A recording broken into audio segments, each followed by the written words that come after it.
بسم اللہ الرحمن الرحیم۔ آج ہم بات کریں گے نظر بد کے اثرات اور اس کے علاج کے بارے میں۔ خواتین و حضرات، اس دنیا میں رہتے ہوئے انسان مختلف طرح کی مصیبتوں کی زد میں رہتا ہے۔ انسان زندگی بھر مختلف انواع کی بیماریوں، مصائب اور پریشانیوں کا سامنا کرتا رہتا ہے۔ ان پریشانیوں میں کئی مادی نوعیت کی ہوتی ہیں، لیکن کئی پریشانیاں ما فوق الطبیعیات اثرات سے بھی تعلق رکھتی ہیں۔ انسان پر جن منفی اثرات کے مرتب ہونے کے خدشات رہتے ہیں، ان میں ایک طرف جادو اور جنات کے حملے شامل ہیں، اور دوسری طرف کئی مرتبہ انسان نظر بد کا بھی شکار ہو جاتا ہے۔ نظر بد ان اشیاء میں شامل نہیں جن کے بارے میں ہم یہ بات کہہ سکیں کہ ان کا تعلق توہم پرستی کے ساتھ ہے۔ نظر بد کے حوالے سے قرآن و سنت کا موقف بالکل واضح ہے، اور نبی کریم صلی اللہ علیہ وسلم نے نظر بد کو حق قرار دیا ہے۔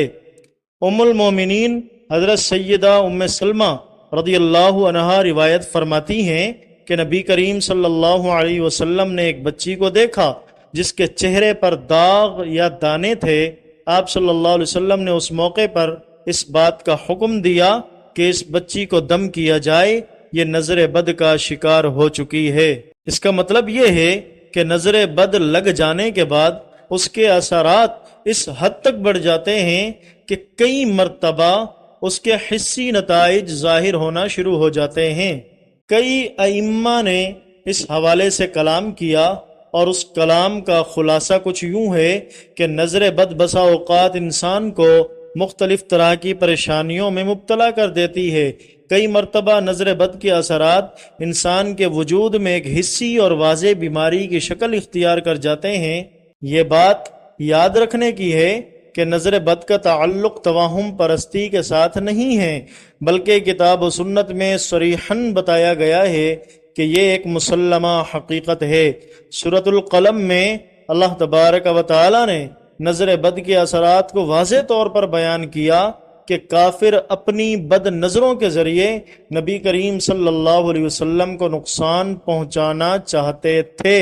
خواتین و حضرات، نظر بد جو عموماً انسانوں کو لگتی ہے وہ ملامت اور حسد والی نگاہ ہوتی ہے، اور اس کے نتیجے میں انسان کئی مرتبہ دل کی گرانی، سر کے دباؤ، اعصاب کی شکستگی جیسے امراض کا شکار ہو جاتا ہے۔ کئی مرتبہ وہ ایسی بے چینی یا اضطراب کی کیفیت میں مبتلا ہو جاتا ہے جس کے بارے میں صحیح طور پر اندازہ لگانا اس کے لیے مشکل ہو جاتا ہے، جبکہ حقیقتاً اس کے پس منظر میں نظر بد کا اثر ہوتا ہے۔ کئی علماء کرام جن کا تعلق روحانی علاج اور معالجے کے ساتھ ہے، ان کا موقف ہے کہ نظر بد کے اثرات کئی مرتبہ جادو سے بھی زیادہ سخت اور شدید ہوتے ہیں۔ بعض روایات سے ہمیں یہ بات بھی معلوم ہوتی ہے کہ امت کی ایک بڑی تعداد نظر بد کی وجہ سے قبروں تک جا پہنچے گی۔ اسی طرح نظر بد کے حوالے سے ہمیں کتاب و سنت سے یہ بات بھی معلوم ہوتی ہے کہ اونٹ کو بری نظر ہانڈیا تک پہنچا دیتی ہے۔ یہاں سے یہ بات ثابت ہوتی ہے کہ صحت مند آدمی نظر بد کی وجہ سے مصائب اور مختلف طرح کے مسائل کا شکار ہو جاتا ہے۔ خواتین و حضرات، اللہ تبارک و تعالیٰ کے دین کا ایک بہت بڑا اعجاز ہے کہ اس میں زندگی گزارنے کے حوالے سے انسان کو جتنے مسائل دامنگیر ہو سکتے ہیں، ان سب کے بارے میں بڑے کامل اور مکمل انداز میں رہنمائی کی گئی ہے۔ حاسد ہر شخص کے ہو سکتے ہیں، لیکن کئی لوگ حاسدین کے باوجود اچھی زندگی گزار رہے ہوتے ہیں، جبکہ ان کے مد مقابل بہت سے لوگ حسد کی وجہ سے زندگی میں نشیب و فراز کا سامنا کر رہے ہوتے ہیں۔ اس کی بنیادی وجہ یہ ہے کہ نظر بد، جادو یا شیطانی اثرات ہوں یا جنات کی طرف سے ہونے والی پیش قدمی، ان تمام کے تمام اثرات کا تعلق در حقیقت اللہ تبارک و تعالی کے امر کے ساتھ ہے۔ جادوگر اگرچہ جادو کے ذریعے اپنے شکار کو گرانے اور حملہ آور ہونے کی کوشش کرتا ہے، لیکن اس کے باوجود جب تک اللہ تبارک و تعالیٰ کی اجازت یا اس کا امر نہیں ہوتا، اس وقت تک جادو کا وار بھی مؤثر نہیں ہو سکتا۔ اسی طرح حسد کا جو حملہ ہوتا ہے، کئی مرتبہ انسانوں پر اس کے اثرات مرتب ہو جاتے ہیں، اور کئی مرتبہ اللہ تبارک و تعالیٰ اس کی حفاظت کا بندوبست فرما دیتا ہے۔ اللہ تبارک و تعالیٰ کے حکم کی وجہ سے انسان ان حاسدانہ عزائم کے باوجود پرامن زندگی گزارتا رہتا ہے۔ جادوگری کے اثرات کے حوالے سے کلام حمید میں ہمیں یہ بات بتلائی گئی ہے کہ جادوگروں نے جب سحر کا وار کیا تو حضرت موسیٰ علیہ السلام کی آنکھوں کو بھی رسیاں کچھ یوں محسوس ہوئی تھیں کہ گویا سانپ دوڑ رہے ہوں، حتیٰ کہ جناب رسول پاک صلی اللہ علیہ وسلم کو بھی اپنی حیات مبارکہ میں جادو کے اثرات محسوس ہوئے۔ جادو کے اثرات اتنی جلیل القدر ہستیوں پر مرتب ہونے کی وجہ ان کی آزمائش تھی۔ کچھ یہی معاملہ نظر بد کا بھی ہے۔ جب نظر بد انسان پر حملہ کرتی ہے تو جس کو اللہ تبارک و تعالیٰ تحفظ عطا فرما دیتا ہے اس کے لیے وہ غیر مؤثر ہو جاتی ہے، جبکہ اللہ تبارک و تعالیٰ کی طرف سے جب کوئی آزمائش انسانی زندگی پر آنی ہو تو پھر یہی نظر بد انسان پر اثر انداز ہونا شروع ہو جاتی ہے۔ گو کہ نظر بد بالعموم حاسدانہ نظر ہوتی ہے، لیکن اس کے برعکس مشاہدات میں یہ بات بھی آئی ہے کہ کئی مرتبہ انسان پیار اور محبت کے ساتھ کسی چیز پر اپنی توجہ مرتکز کرتا ہے تو اس کے نتیجے میں بھی ماشاء اللہ لا قوت الا باللہ یا الحمدللہ جیسے الفاظ نہ کہنے کی وجہ سے نظر بد کے اثرات محبت والی نگاہ میں مرتکز ہو جاتے ہیں۔ جیسا کہ ایک روایت میں ہے کہ ایک صحابی نے دوسرے صحابی کے وجود کی تعریف کی تو جس کی تعریف کی گئی تھی وہ اسی موقع پر زمین پر گر کر بے ہوشی کی کیفیت میں مبتلا ہو گئے، حالانکہ ایسے عالم میں تعریف کرنے والے کے دل میں اپنے بھائی کے لیے کوئی بغض نہیں تھا،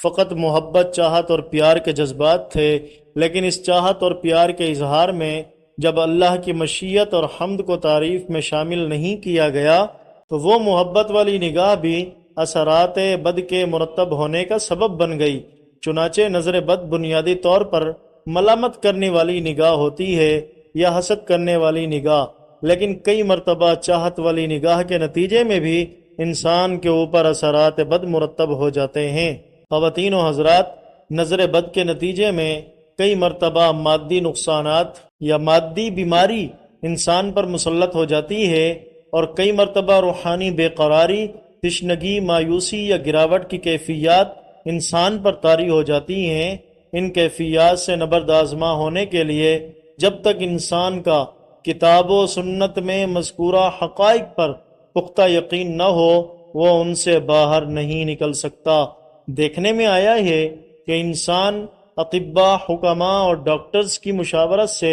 ان چیزوں کا مقابلہ کرنے کی کوشش کرے گا، اور ہمارے ڈاکٹرز یا حکماء وغیرہ عام طور پر اس قسم کی کیفیات کا مقابلہ کرنے کے لیے انسان کو ایسی ادویات دیتے ہیں جن کی وجہ سے انسان کا دماغ وقتی طور پر سکون میں آ جاتا ہے اور انسان نیند کی وادی میں اتر جاتا ہے۔ اس کا تعلق مادی حقائق یا بیرونی دنیا سے کٹ جاتا ہے اور اسے وقتی طور پر ریلیف مل جاتا ہے، لیکن یہ نظر بد کا حقیقی علاج نہیں ہے۔ نظر بد کا حقیقی علاج وہی ہے جو کتاب اللہ اور سنت رسول اللہ صلی اللہ علیہ وسلم میں مذکور ہے۔ نبی کریم صلی اللہ علیہ وسلم کی سیرت مبارکہ سے یہ بات معلوم ہوتی ہے کہ انسانوں کو جو دم کرنا چاہیے وہ بنیادی طور پر نظر بد کے حوالے سے کرنا چاہیے، یا انسان کو کوئی دانے پھوڑے پھنسی قسم کے معاملات درپیش ہوں تو اس صورت میں بھی انسان کو دم کرنا چاہیے، یا وہ کسی روحانی و جسمانی عارضے کا شکار ہو جائے تو ایسی صورت میں بھی دم کرنا چاہیے۔ نبی کریم صلی اللہ علیہ وسلم خود بھی دم کیا کرتے تھے اور اپنے اصحاب کو بھی دم والی آیات یاد کرایا کرتے تھے۔ کتاب اللہ اور سنت رسول اللہ صلی اللہ علیہ وسلم کا مطالعہ کرنے کے بعد یہ بات سمجھ میں آتی ہے کہ نظر بد کے علاج کے حوالے سے ہمیں کتاب اللہ کے ساتھ تمسک کو اختیار کرنا چاہیے، اور حدیث رسول اللہ میں مذکور جو معصور دعائیں ہیں ان کے ساتھ بھی تعلق اختیار کرنا چاہیے۔ جب ہم ان کی پابندی کریں گے تو اللہ کے فضل و کرم سے نظر بد کے اثرات بتدریج زائل ہوتے چلے جائیں گے۔ ہماری زندگی میں آنے والے جملہ مصائب ہمارے رب کے امر سے آ رہے ہیں، اور وہی ہمارا والی کارساز اور پروردگار ہے۔ اہل ایمان کا اللہ ہی پر توکل اور ایمان ہونا چاہیے۔ اللہ تبارک و تعالی ہمیں نظر بد کے اثرات سے محفوظ و مامون فرمائے، آمین۔